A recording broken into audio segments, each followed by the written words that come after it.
Suicídio acontece. As pessoas praticam.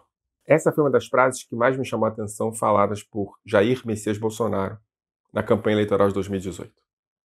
Ele se referia ao jornalista Vladimir Herzog, morto no doicote, torturado, e que após a tortura foi colocado pendurado pelo pescoço, num lugar onde não havia possibilidade alguma que ele tivesse produzido suicídio.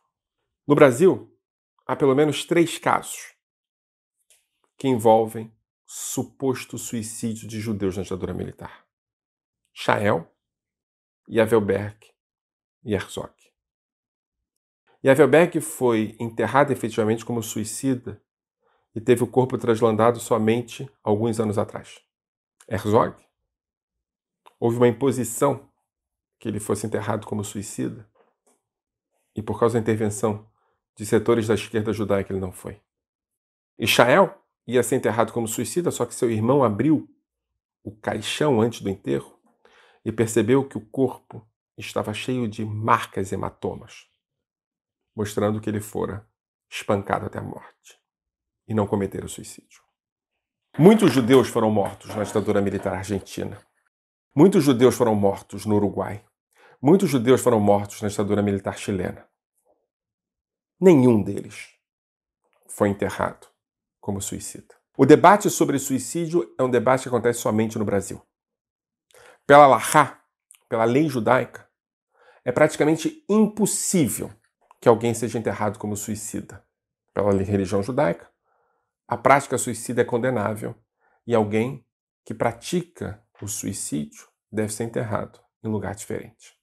Porém, ao mesmo tempo, as condições para que essa pessoa seja enterrada como suicida são muito difíceis. No Shulchan Aruch, onde se discute as leis judaicas, nota-se que faz-se de tudo para que um judeu não seja considerado suicida. Na prática, principalmente depois da Segunda Guerra Mundial, não há judeus enterrados como suicidas.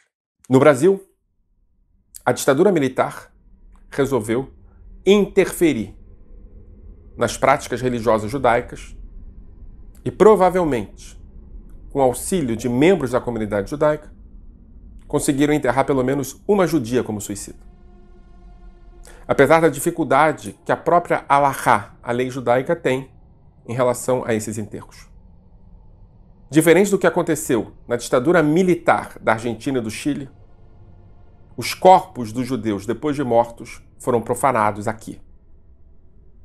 Yara Velberg foi enterrada como suicida. Vladimir Herzog quase o foi.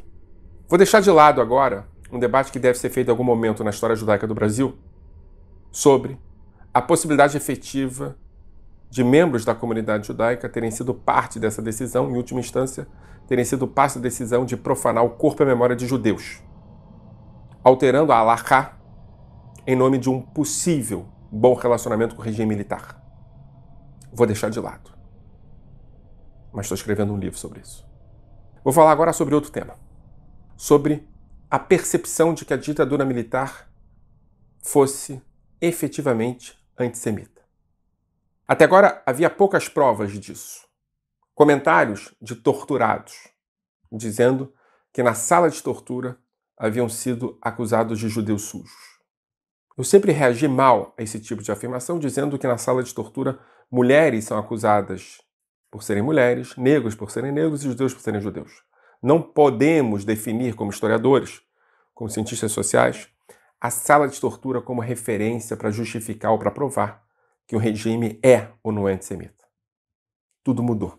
Na semana passada foi descoberto um documento produzido pela ditadura militar, pelo doicote, pelo exército, justificando a ideia de que os judeus são parte de uma conspiração judaico-comunista e de que há comunistas por serem judeus. Um documento com trechos inteiros dos protocolos dos sábios de Sião, defendendo a existência de uma conspiração judaica. Nesse sentido, pela primeira vez em muitos anos, podemos dizer claramente, a partir de fontes encontradas, que a ditadura militar era antissemita, que produzia um discurso antissemita.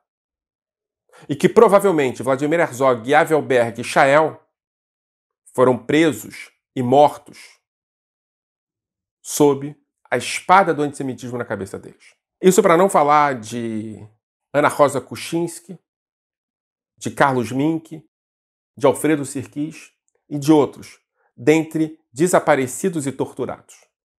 Efetivamente, a ditadura militar brasileira tinha um caráter antissemita. Claro, aberto.